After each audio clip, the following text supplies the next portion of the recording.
Everyone says the solution to inequality is simple.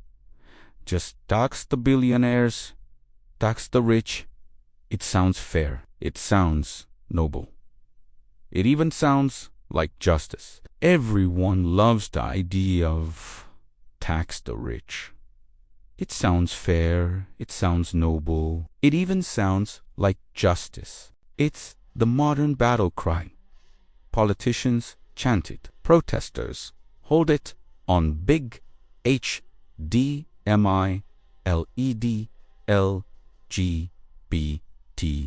sign. Gary economists. Every upload is basically a Muslim script in the mosque. But here's the truth nobody likes to hear. Wealth is mobile. Watch until the end of the video, comment down below, and change my mind. Money moves faster than governments can track it. And when we demand that billionaires pay their fair share, we often forget they're already carrying more of the load than anyone else. In fact, you could argue they're the chefs of the system, cooking the meal that feeds everyone else. You hate to acknowledge them because you need to address them as daddy's degrading. Daddy, feed me. You don't want to build. You want the scraps. And when you toss them down, you call it justice. You don't want help. You just want handouts. Because in today's world, wealth is mobile. Borders don't hold capital anymore. Their capital moves. And the rich, they aren't chained to your country's debt. They can leave.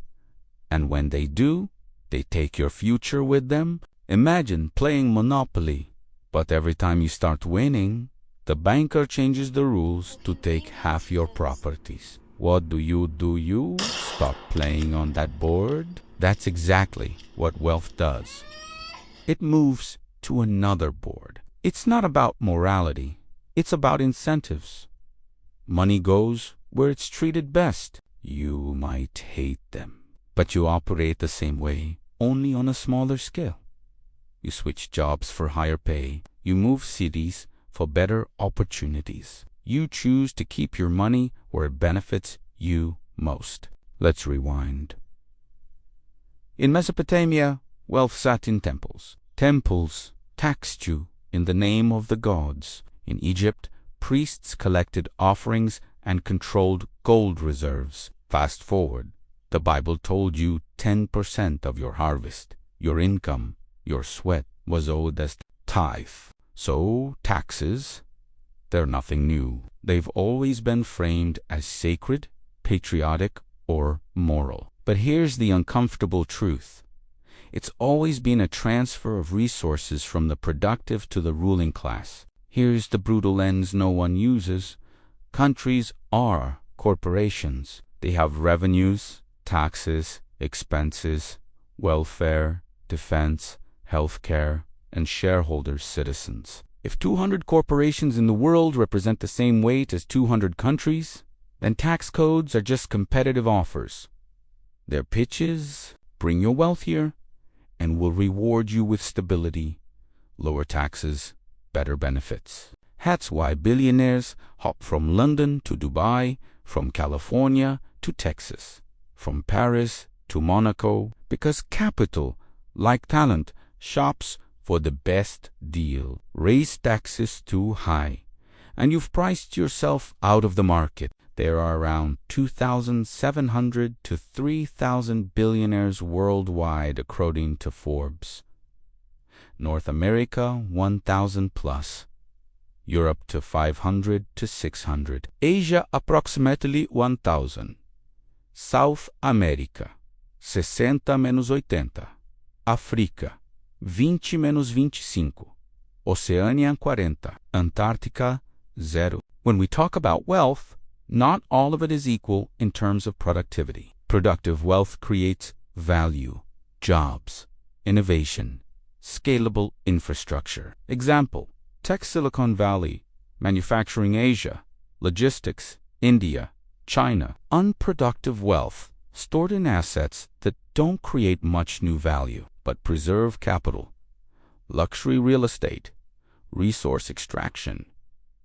Monopolies, inheritance-driven empire. North America, 905 billionaires, heavy in tech, financed, healthcare gives, highly productive, 60% productive, 40% unproductive. Europe approximately 682, dominated by luxury, old money, retail empires. Wealth is more preserved than created. 30% productive, 70% unproductive. Asia, 1,03, huge in tech, manufacturing, infrastructure, energy, very productive.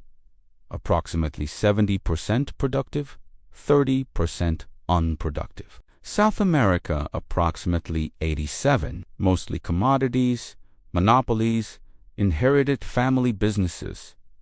Limited innovation-based wealth, split, approximately 20% productive, 80% unproductive. Africa, 21, concentrated in resources, mining, monopolies, not much diversification into productive sectors. Split, approximately 15% productive, 85% unproductive. Oceania, 52, heavy on mining, iron ore, coal, some packaging and logistics, very resource-driven, not system product. 25% productive, 75% unproductive.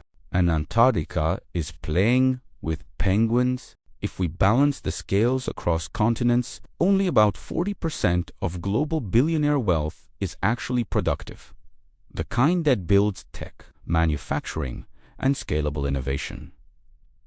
The other 60%, completely unproductive. Old dynasties clinging to resources, monopolies, inheritance, and asset. Hoarding. Not all billionaire wealth is created equal. Some of it is what I call productive wealth, money that goes into creating jobs, building industries, and innovating at scale. Think of Silicon Valley. Think of Shenzhen in China. That's the kind of wealth that expands the pie. But the majority, around 60% of global billionaire wealth, is tied up in what's essentially unproductive wealth. Old money sitting in luxury assets, monopolies in mining or real estate, or dynasties that extract but don't build. It's wealth that protects itself but doesn't necessarily produce anything new for society. Break it down by continents, and it's clear. Asia and North America are leading in productive wealth tech, manufacturing, logistics, but Europe, South America, Africa, and Oceania, most of their billionaire wealth is locked in old systems, in resources, in monopolies. So when we talk about billionaires, don't just ask, how many are there? The real question is, how many are actually productive? Because productive billionaires are chefs, they cook new meals for everyone. Unproductive billionaires, they're just sitting at the table, hoarding plates. People forget. Economics isn't morality. It's survival. The rich don't leave because they're evil. They leave because they're rational. Would you keep food in a house where the landlord keeps raising rent until you're starving? No, you'd leave. Same with capital. Game theory teaches us, don't be the sucker. In every round, there are winners and losers. If you overplay the tax the rich card, you lose your players. And once the players are gone, the game ends. So here's the paradox. The more you tax the rich, the less they contribute. The less you tax them, the more they compete, invest, and ironically, grow your pie. It's not sympathy for the rich. It's reality for everyone else. Taxing the rich sounds noble until you realize it's just economic cannibalism. So, the next time you hear Gary economics say, tax the rich more, ask yourself, does he want justice or does he want collapse? You don't grow by eating your best players. You grow by keeping them in the game. Where they move tells you who's winning, and if they're leaving your country, it means your leader's already lost. History taught us. Temples took your grain, priests took your gold, kings took your labor. And now politicians want your envy directed at the wealthy. Platform. People are trapped in a vertical prison. Food descends level by level. At the top, there's abundance. At the bottom, starvation. But the system never changes. It just feeds chaos and human nature. Hence, the world economy. You're inside the platform. Whether you like it or not, the rich is never inside.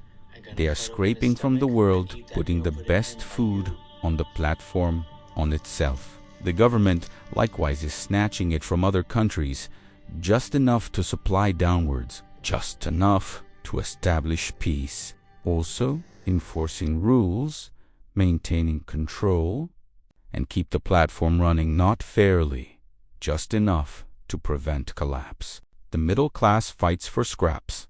The bottom gets nothing but bones. The question is not, is this fair? The question is, what do you do knowing the game is rigged? If you hate this version, thank God, because that's exactly what universal basic income looks like. Where sovereignty is in your hands, it's in the architect's blueprint. So, shout out to the billionaire, celebrities, billionaires.